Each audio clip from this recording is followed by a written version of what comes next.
নমস্কার বন্ধুরা, আমি প্রণয় মজুমদার এবং আপনাদের চ্যানেলে আপনাদের প্রত্যেককে স্বাগত জানাচ্ছি। বন্ধুরা, এই ভিডিওটা মীন রাশির ভিডিও এবং দেখুন, মীন রাশি খুব গুরুত্বপূর্ণ একটা সময় বা খুব ভাইটাল একটা সময়ের মধ্যে দিয়ে যাচ্ছেন এবং এই যে মার্চ মাস প্রথমত ইয়ার এন্ড, আর দ্বিতীয় কথা হচ্ছে শনির এই যে মুভমেন্ট হওয়া, মীন রাশির সাড়ে সাতির চাপ বাড়ার মুখে দাঁড়িয়ে থাকা। তো আমি এই ভিডিওতে আলোচনা করতে চাইছি এই যে 20টা দিন, মার্চ মাসের এই কটা দিন আপনি মিনের মানুষ বা জাতক জাতিকা কী রেজাল্ট বা কী ফল পাবেন, কি হতে চলেছে, কিভাবে চলতে পারেন, তার আলোচনা বা তার পূর্বাভাসগুলো এই ভিডিওতে দেওয়ার চেষ্টা করব। তো আপনাদের চ্যানেল প্রত্যেক দিন ভিডিও আছে, প্রায় রেগুলারলি ভিডিও আছে, সাথে থাকুন। ডেসক্রিপশানে ফোন বা হোয়াটসঅ্যাপ নাম্বার দেওয়া রয়েছে, তো চাইলে যোগাযোগ রাখবেন। শুরু করছি বন্ধুরা। দেখুন, শনির সাড়ে সাতির যে সেকেন্ড বা পিক ফেজ, সেটা কিন্তু শুরু হচ্ছে মিনের জাতক বা জাতিকাদের। শুরু হবে মার্চের শেষ হলেই। এবং অপরদিকে দেখুন, মান্থ এন্ড বা ইয়ার এন্ড বলতে পারি, তার একটা তো প্রেশার বা তার একটা চাপ তো থাকছে। দুটো মিলিয়ে একটা চাপের জায়গা মিনের মানুষ বা জাতক জাতিকাদের থেকে যাচ্ছে। তো সেই জায়গা থেকে দাঁড়িয়ে আলোচনাটা করব, কি থাকছেন, কি হচ্ছে, কিভাবে চলতে পারেন। কিন্তু বন্ধুরা, একটা কথা বলি, যখন শুরু হবে মার্চের লাস্ট উইকে যখন শনি ট্রানজিট হবে তখন হবে। আমি এই 20টা দিন তো কাজ করি, ভালোভাবে করি, ইয়ারটাকে তো ভালোভাবে কমপ্লিট করি। তো সেই জায়গা থেকে দাঁড়িয়ে আলোচনাটা করব। কিন্তু এই মুহূর্তে দেখুন, মীন রাশির হেলথ কিন্তু একটু ভোগাচ্ছে। আপনি যখন মিনের মানুষ বা মিনের জাতক বা জাতিকা, শরীর নিয়ে একটা গোলযোগ বা একটা ট্রেস চলছে, এটা কিন্তু বলা যায়। তো মিনের মানুষ বা জাতক জাতিকা হলে হেলথ কিন্তু ইস্যু হচ্ছে, ছোট ছোট ভোগান্তি এবং একটু শরীর নিয়ে একটা চাপ থেকে যাচ্ছে। তো যদি যাদের অসুবিধা হচ্ছে বা কোনো সমস্যা রয়েছে, অবশ্যই ডাক্তারবাবুদের সাথে কনসাল্ট করবেন, আলোচনা করবেন। বড় না হলেও ভুগবেন কিন্তু যে কেউ যে কোনো ক্ষেত্রে। ইদার আপনি প্রেগনেন্সি পিরিয়ড চলছে, হয়তো গর্ভস্থ সন্তানের কোনো অসুবিধা নেই, বাট শরীরটা ঠিক নেই, ছোট ছোট প্রবলেমগুলো চলছে, এটা লক্ষ্য রাখবেন। চৌটাঘাত দুর্ঘটনার জায়গা নেই, বড় ট্রিটমেন্টের ব্যাপার থাকলে আশা করছি অসুবিধা নেই। আপনার গুরুজন, আপনার এজেড বা আপনার যারা সিনিয়র মানুষ আছেন, বাবা মা বা এনাদের হেলথ এক্সপেক্টেড যে বেটার যাবে। তো আমার পেরেন্টস, আমার সিনিয়র, আমার গুরুস্থানীয় ব্যক্তিদের হেলথ কিন্তু ভালো যাচ্ছে। এবং সন্তানের হেলথও কম বেশি ভালো যাওয়ারই কথা। সন্তান সুখটা ভালো হচ্ছে মিনের মানুষজনদের। ধরুন আপনার ছেলে বা মেয়ে রয়েছে, তাদের শরীর বলুন, তাদের এডুকেশান বলুন, সব মিলিয়ে কিন্তু একটা পজিটিভিটি থেকে যাচ্ছে। তো সন্তান সুখ ভালো, সন্তানের শরীরটা ঠিক আছে।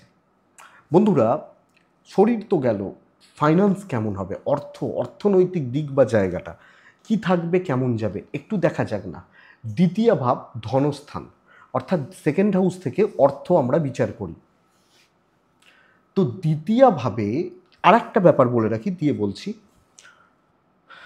এই মুহূর্তে মীন রাশির প্রচণ্ড একটা অ্যাংজাইটি বাড়তে পারে, মাথা গরমটা ভীষণ রকমের হতে পারে।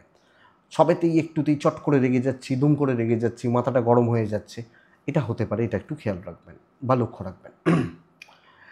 দেখুন, ধনস্থানের ওপর শনির দৃষ্টি পড়েই রয়েছে, দ্বাদশে শনি, দ্বিতীয়ায় দৃষ্টি এবং দ্বিতীয়পতি চতুর্থে, চতুর্থপতি নিচস্থ, এই অবস্থায় চলছে সময়টা। তো সেই জায়গা বা সেইখান থেকে দাঁড়িয়ে দেখুন, পরিবার বা পারিবারিক কারণে, পরিবারের কোনো কারণ বা কিছুর জন্য একটা কিন্তু রেগুলার বেসিসে পয়সা খরচার জায়গা থেকে যাচ্ছে। আমি এটা বলছি না যে সংসার খরচা তো ধরার মধ্যে থাকে, যে মুদিখানা, মাছ, মাংস, এগুলো তো ধরার মধ্যে থাকে, কিন্তু কম বেশি একটা ক্যাশের চাপ বা টাকার একটা চাপ, পারিবারিক কারণেও কিছু ক্ষেত্রে বেরোনো, কাউকে দেওয়া, কারোর জন্য কিছু করা, সব মিলিয়ে এই রকম কিছু জায়গা বা দিক কিন্তু মিনের ক্ষেত্রে লক্ষণীয় বা লক্ষ্য করা যায়। সেই ক্ষেত্রে বা সেই জায়গা থেকে আপনি যখন মিনের মানুষ, একটু টাকা পয়সার ব্যাপারে দেখে বা বুঝে এগোনোটা ভালো হবে। বড় ইনভেস্টমেন্ট একটু দেখে, বড় কোনো টাকার ইনভেস্টমেন্ট, বড় কিছুতে হাত দেওয়া, একটু বুঝে শুনে চলাটাই আমার মনে হয় মঙ্গলের বা ভালো ফল হবে বলা যায়। তো টাকা পয়সার ফ্লো কিন্তু একটু আপস অ্যান্ড ডাউনস লেগে রয়েছে। আপস অ্যান্ড ডাউনস, চড়াই উতরে লেগে রয়েছে। যদিও ট্যুর অ্যান্ড ট্রাভেলগুলো ভালো হচ্ছে, বোথ ট্রাভেল, কোনো অফিসিয়াল ট্যুর, কোনো ধর্মীয় ট্যুর বা ধর্মকর্ম, কোনো ফ্যামিলি ট্যুর, এই যে ট্যুর অ্যান্ড ট্রাভেলগুলো দেখুন একটা উৎসবের সিজন একটু চলছে, দোল বা এগুলো থাকবে, তো ট্যুর অ্যান্ড ট্রাভেলগুলো হতে পারে বা হলেও অসুবিধা নেই বা অসুবিধা হচ্ছে না। কিন্তু বন্ধুরা ফাইন্যান্স একটু দেখে সব মিলিয়ে অর্থের একটা একটু ক্রাইসিস কিন্তু চলতে পারে বা চলবে বলতে পারি। সো একটু নজর রাখবা বা একটু খেয়াল রাখাটা প্রয়োজন। কিন্তু যেটা মোস্ট ইম্পর্টেন্ট পার্ট, যে ফাইন্যান্স, যদি জব, এই মুহূর্তে কিন্তু বন্ধুরা চাকরি ক্ষেত্র ভীষণ মাত্রায় স্টেবল। শত্রুতা থাকছে, রবি শনির বীজযোগের প্রভাব যেহেতু রয়েছে, শত্রুতা কিন্তু থাকবে। যে যাই বলুক, যিনি যেখানেই থাকুন, শত্রুতার জায়গা একটা থেকে যাচ্ছে। কিন্তু চাকরি বা চাকরিগত দিক ভীষণ মাত্রায় স্টেবল। আপনাকে কেউ নড়িয়ে দেবে আমি বলতে পারছি না, চাকরি ক্ষেত্রে আপনার ক্ষতি করে দেবে আমি বলতে পারছি না, প্রচণ্ড প্রেসারে রাখবে, নানাভাবে অপদস্থ হেনস্থা করতে পারে, বাট আপনি আপনার জায়গায় একদম স্ট্রং অ্যান্ড স্টেবল হয়ে দাঁড়িয়ে রয়েছেন। একদম আমি এটা এক্সপেক্ট করব। চাকরি ক্ষেত্র একদম স্টেবল। আমি ওটাই বলছি, ব্যাপারটা বুঝুন, যখন 29 তারিখ আসবে তখন দেখা যাবে। আমি 29 তারিখ পর্যন্ত তো না খেয়ে না পড়ে বাঁচবো না, তো আমাকে কাজ করতে হবে, টার্গেট রিচ করতে হবে, হয়ে যাবে। কাজ ভালো হচ্ছে, সবচেয়ে বড় কথা কিছু শত্রুতা থাকছে, সবাই নয়, কিছু লোক পেছনে লাগবে। তার মানে তো এই নয় যে আমি পালিয়ে আসবো, আমি অফিস যাব না, আমাকে অফিসে যেতেও হবে, আমাকে কাজও করতে হবে, আমি ভালোভাবে কাজ করছি। আপনি যখন মিনের মানুষ, তো এটুকু নিশ্চিন্তে থাকুন, চেঞ্জেস এই মুহূর্তে নয়। যদি কারুর চেঞ্জ হয়ে যায় বা এটা চলতে পারে, কিন্তু নতুন করে কোনো অ্যাপ্লিকেশান খুব দেখে এই মুহূর্তে একটা জায়গায় দাঁড়িয়ে থেকে স্টেবলভাবে কাজ করা, এটাই বেটার পার্ট। আপনি যখন মিনের মানুষ বা জাতক জাতিকা, এটা বুঝুন, এক জায়গায় দাঁড়িয়ে ধীর স্থিরভাবে চালানোটা কিন্তু বুদ্ধিমানের কাজ হবে আপনি যখন মিনের মানুষ। তো এই ব্যাপারটাকে বন্ধুরা ফলো করতে হচ্ছে মিনের জাতক বা জাতিকাদের ক্ষেত্রে। পাবলিক হেল্প, যারা সেলসে আছেন, public deal, customer visit, customer deal খুব ভালো। ফ্রেশার্সরা ভালো রেজাল্ট পেতে পারেন, দূরযাত্রা হতে পারে, চাকরি সূত্রে, কর্মসূত্রে, কাজের জন্য দূর ভ্রমণ, দূরযাত্রা চলতে পারে, হতে পারে, নো ইস্যু, নো প্রবলেম। তো ভয় পাওয়ার কিছু নেই, যে 20টা দিন বাকি রয়েছে কাজ করুন, কাজ হবে, টার্গেট রিচ হবে, কিছু প্রমোশনের ব্যাপার থাকলে হতে পারে, অসুবিধা নেই। তো হ্যাঁ, অপদস্থ কিছুজন করবে, আমি আবার বলছি, তাদেরকে করতে দিন, তারা ওইটাতে বিজি থাকুক, আপনি আপনার কাজ করে যান। এটা ব্যাপার, বিজনেস ইমপ্রুভ করবে এই কদিনে, এই কটা দিন যখন বিজনেস করছি, যে কোনো ধরনের প্রোডাক্ট, ডিপ্রেশন অ্যাংজাইটি থাকছে রয়েছে, কিন্তু যে কোনো প্রোডাক্ট, যে কোনো ধরনের বিজনেস বা বাণিজ্য করা, ব্যবসা চালানো এক্সিলেন্ট রেজাল্ট দিচ্ছে, সেল হবে। তো বন্ধুরা আত্মবিশ্বাসটা বজায় রাখুন, আমি পারবো, এই মানসিকতা রেখে ব্যবসা করুন। আপনি ধরুন একজন সিঙ্গার, আপনি একজন ডান্সার, আপনি একজন ডক্টর, আপনি একজন লয়ার, আপনাদেরও বিজনেসগুলো কিন্তু ভালো হচ্ছে। তো প্রফেশনাল ফিল্ড, প্রফেশনালিজম বেটার। থাকছে জেলাসি, থাকছে শত্রুতা, নো ইস্যু, নো প্রবলেম, আমি ম্যানেজ করে নেব, এটা হচ্ছে নীতি। তো এটা ব্যাপার। এবং পার্টনারশিপ একটু দেখে, বাট ওভারঅল জায়গাগুলো ভালো হচ্ছে, দৈবের সাপোর্ট পাবেন এবং নিজে খেটে উন্নতি। তো আমি খাটছি, আমি বুঝে নেব, এটা যাবে, এটাই মীন রাশি। বন্ধুরা পারিবারিক জীবন কম বেশি স্থিতিশীল, বাবা মা, ভাই বোন, জ্ঞাতি, ঠিক আছে, কিছু ক্ষেত্রে প্রতিবেশী পাড়াপড়শি থেকে একটু ঝামেলা হতে পারে, এর থেকে বেশি নয়, ম্যানেজেবল। ভাই বোনদের সাপোর্ট কম বেশি পাচ্ছি বা পেয়ে যাব, অসুবিধা নেই, আপনি যখন মিনের মানুষ বা জাতক জাতিকা হচ্ছেন। তো এটা চলতে পারে বা এটা ম্যানেজ করে নেওয়া যাচ্ছে, এটা ফার্স্ট পয়েন্ট। কিন্তু বন্ধুরা দাম্পত্য জীবন এই মুহূর্তে ভোগাচ্ছে, হাজব্যান্ড ওয়াইফের রিলেশনশিপ, দুজনের বোঝাপড়া, আন্ডারস্ট্যান্ডিং, বন্ডিং, এটা কিন্তু আপ টু দ্য মার্ক হচ্ছে না।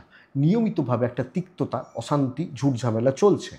বিয়ের দেখাশোনা, বিয়ের কথাবার্তা চলতে পারে, প্রেম সংক্রান্ত বিষয় ভালো ফল দেবে, প্রেমিক প্রেমিকারা কম বেশি ভালো ফল পাবেন। কিন্তু ওই যে বললাম, আপনার মানসিক স্বস্তি বা শান্তির জায়গায় অভাব রয়েছে, এবং কোনো না কোনোভাবে আপনার সাথে আপনার পার্টনার বা পার্টনারের সম্পর্ক এটা কিন্তু প্রপার ঠিক যাচ্ছে না। তো এটা একটু লক্ষ্য রাখতে হবে আপনি মিনের মানুষ হলে বা জাতক জাতিকা হলে। কিন্তু ফ্যামিলি লাইফ ঠিকঠাক, হাউস ওয়াইফ হলে ওই শত্রুতা একটু পাবেন, ম্যানেজ করে নিতে হবে। দেখুন 7.5 চাপ একটা থেকে যাচ্ছে, তো কেউ আমাকে এক থালা রসগোল্লা সাজিয়ে খেতে দেবে না। তো আমাকে যেহেতু মঙ্গলের অবস্থান শুভ, বুদ্ধি খাটিয়ে গায়ের জোরে মাথার জোরে বেরিয়ে যেতে হবে। এটা হচ্ছে নীতি। ল বা লিগাল প্রবলেম, আইনি জটিলতা, পুলিশি ঝামেলা, কোর্ট কাছারি রিলেটেড প্রবলেমগুলো ম্যানেজেবল, এবং খুব বেশি অসুবিধা, খুব বেশি চাপ সৃষ্টি হবে এটা বলা যাচ্ছে না, পরিস্থিতি চাপের। বাট এই জায়গাগুলো ঠিক আছে, ঠিকঠাক দিকে ঠিকঠাকভাবে আপনাকে নিয়ে যাচ্ছে। সন্তান সুখ ভালো, পেরেন্টস বা গুরুজনদের সাপোর্ট পাচ্ছি। তো বাবা মা ভাই বোন ঠিকঠাক, অসুবিধা নেই। তো দেখুন আমি কোন কোন জিনিসগুলো টাচ করলাম: health, wealth, tour and travel, চাকরি, ব্যবসা, দাম্পত্য ভোগাচ্ছে, প্রেমটা ভালো বললাম, এবং সন্তান সুখ ঠিকঠাক রয়েছে বা ঠিক চলছে। লাস্ট পার্ট এবং লিগালও বলেছি, প্রপার্টি ইত্যাদি নিয়ে চাপগুলো খুব বেশি বাড়বাড়ন্ত হচ্ছে না, অসুবিধা নেই। তো লাস্ট পার্ট হচ্ছে এডুকেশান। আমি প্রথমেই আপনাদেরকে বলছি একটা কনসেন্ট্রেশন ব্রেক করছে, একাগ্রতা, এনার্জি লস হচ্ছে। এটা কিন্তু অ্যাকচুয়ালি প্রবলেম। স্টুডেন্টদের ক্ষেত্রে কনসেন্ট্রেট করতে হবে, মনোযোগ বাড়াতে হবে, এগুলো করতে হবে, এটা দেখে নিতে হবে, এটা বেসিক কথা। কিন্তু 4th হাউস অত্যন্ত স্টেবল, নবম হাউস অত্যন্ত স্টেবল।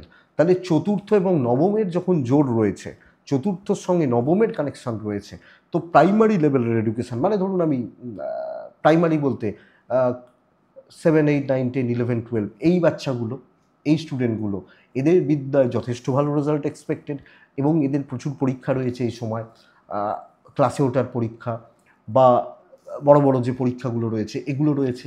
তো আশা করছি পড়াশোনায় ভালো হবে। বেসিক যেটা প্রবলেম সেটা তো বললাম, এটা একটু দেখুন। উচ্চশিক্ষার জায়গায় যখন ঢুকছি বা দেখছি, হায়ার লেভেলের এডুকেশান যখন দেখছি, মানে ধরুন গ্র্যাজুয়েশান, মাস্টার্স, এই লেভেলটা ঠিক আছে, পিএইচডি রিসার্চ ওয়ার্ক খুব ভালো হচ্ছে, রিসার্চ ওয়ার্ক বা পিএইচডি রিলেটেড পড়াশোনা খুব ভালো, গুরুদের সাপোর্ট পাচ্ছি, বন্ধুত্ব একটু ভোগাতে পারে বাট অসুবিধা নেই। কিছু ছেলে মেয়ে, কিছু বাচ্চা খারাপ সঙ্গ, কুসঙ্গতে জড়িয়ে পড়ার একটা জায়গা, বাবা মার সাথে কিছু ক্ষেত্রে একটু ঝামেলা করার জায়গা যদিও থাকছে, বাট সেটা ম্যানেজেবল। তো শিক্ষায় সাফল্য, এবং যাদের ক্যাম্পাসিং চলছে, যাদের টেকনিক্যালে কাজ করছেন, যারা ম্যানেজমেন্টে রয়েছেন, লতে রয়েছেন, এদের পড়াশোনার জায়গাগুলোও কিন্তু অ্যাকচুয়ালি ভালো হচ্ছে। তো মীন রাশি ওই 7.5, আমার 7.5 শুরু হচ্ছে, আর বহুজন এই মুহূর্তে দেখছি মেষ রাশি, আমার তো 7.5 শুরু হবে, আমি কি তাহলে বেঁচে থাকবো? এসব ভুলভাল কথা বলে লাভ নেই। চলছে, চলে যাবে, এই কটা দিন ভালো চলছে। 3টে নক্ষত্র, পূর্ব, উত্তর ভাদ্রপদ এবং রেবতী। পূর্ব ভাদ্রপদ নক্ষত্র, ধীর এবং স্থির থাকুন, খুব বেশি পাজেলড হওয়ার দরকার নেই, ধীরতা, স্থিরতা দরকার। উত্তর ভাদ্রপদ নক্ষত্র, এই মুহূর্তে টাকা রিলেটেড কোনো রিস্ক নেবেন না, উত্তর ভাদ্রপদ, এটা খেয়াল রাখবেন।